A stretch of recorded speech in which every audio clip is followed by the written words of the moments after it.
Olá, boa noite a todos, a todas. Eu gravo esse vídeo aqui agora para compartilhar com vocês um pouquinho das indagações e dos percursos até chegar ao meu projeto de tese e depois falar um pouquinho melhor sobre o meu projeto em si. Muitos me perguntam como chegar a uma ideia original, né? Como é propor algo dentro da originalidade exigida no programa de doutorado? E eu costumo dizer que não há outro caminho. É a pesquisa. O meu projeto de tese ele é fruto do que eu já vinha desenvolvendo no mestrado, que são os estudos e as interseções entre o direito e a literatura. E aí, do aprofundamento dessas leituras, me ocorreram alguns insights. Como que se dá isso? É de uma forma organizada? Nem sempre. Eu lembro que na época eu estava assim, refletindo bastante essa questão do processo do constitucionalismo, como que se dá a confecção das constituições, qual é o impacto dos sentidos produzidos pelas normas nas nossas sociedades.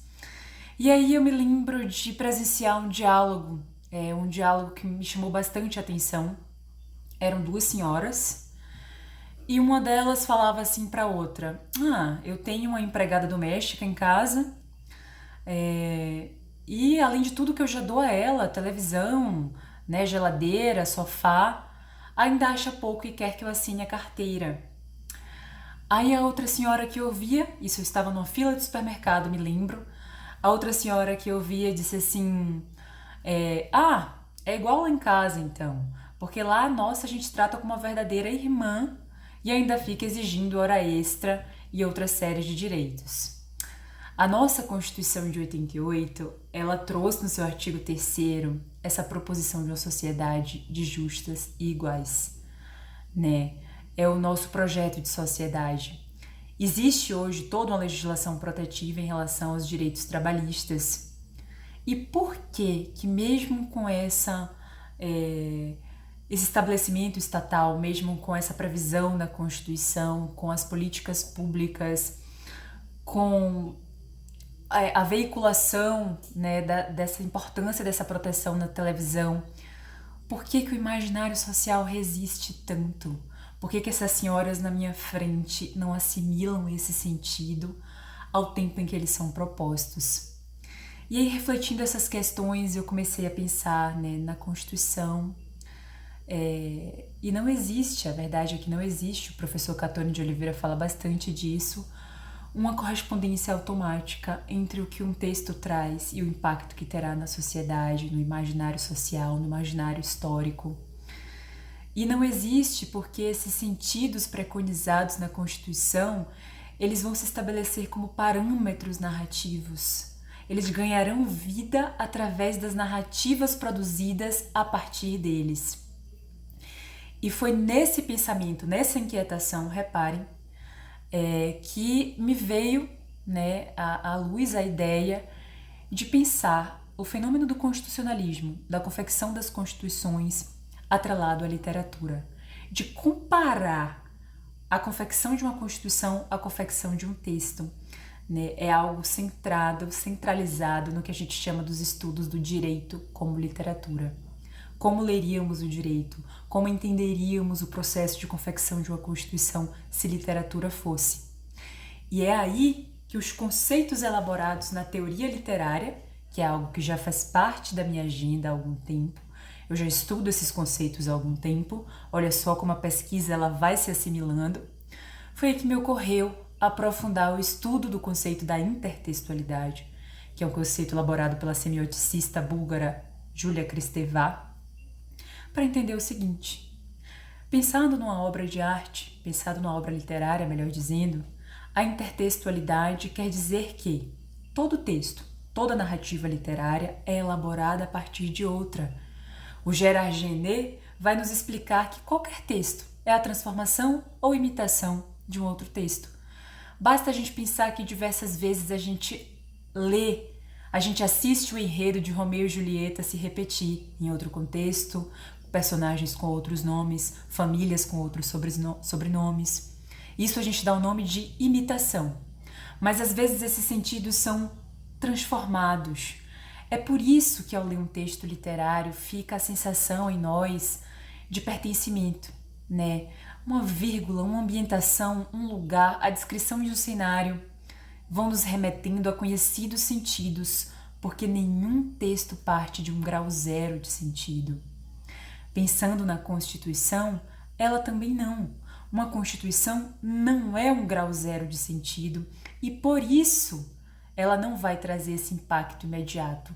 E por isso ela vai se confrontar sim com o imaginário social que está se construindo, mas vai representar também um novo parâmetro narrativo. A norma por si só, e por mais bem escrita que seja, não é capaz de trazer o significado e todo o encontro textual por trás dela, né? Uma norma, ela não é um todo de sentido nem nela mesma, né? E nem em relação à história por trás dela, né? O Gerard Genét, ele compara a produção de livros a um palimpsesto, que é um pergaminho que a gente vai raspando para se reutilizar várias vezes. O que é a nossa Constituição, se não um palimpsesto que nós já pagamos 7 vezes para reescrever uma nova ordem, né? Para trazer um texto com esse caráter inaugural. É um caráter inaugural no sentido de aparentemente ser algo novo, mas não é um caráter inaugural de sentidos, e é por isso que a gente tem esses entrechoques na sociedade. Então, qual é a minha investigação?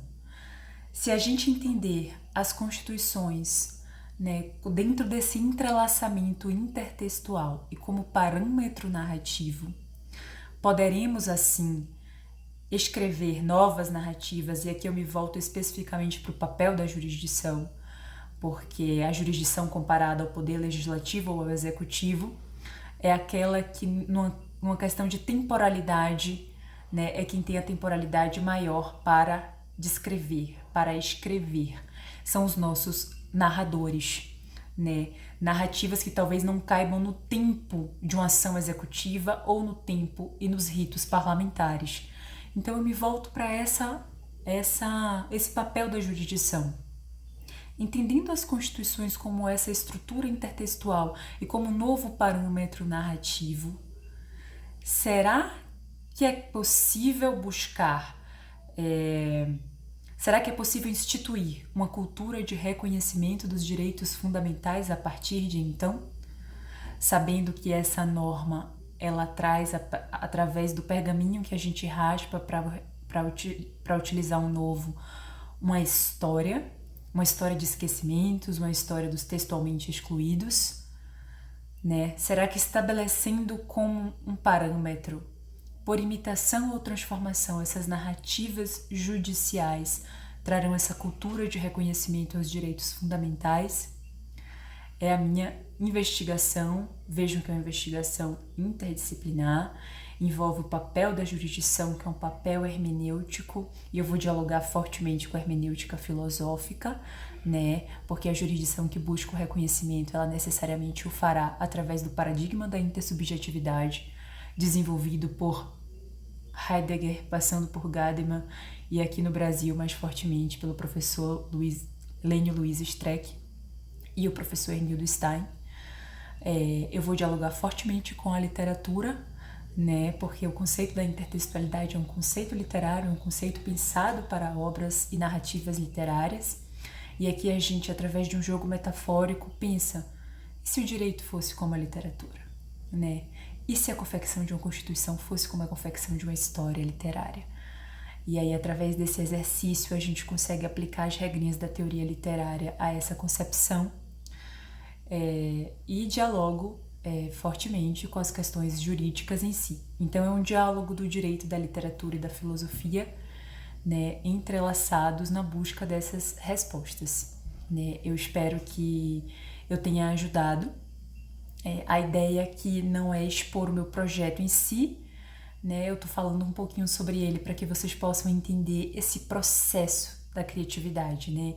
Como que se dá, como é que a gente faz para pensar, né, numa ideia suficientemente original, né, para levar, para participar de uma seleção de doutorado. E vejam que é assim, né? Não há outro caminho. A pesquisa é o percurso em si, né? É a partir das leituras do aprofundamento que a gente vai assimilando as ideias, né? E vai somando as ideias novas ao que a gente já vem fazendo, né? O pesquisador é, no fundo, um escavador. Eu agradeço a atenção de todos e até o nosso próximo encontro. Boa noite.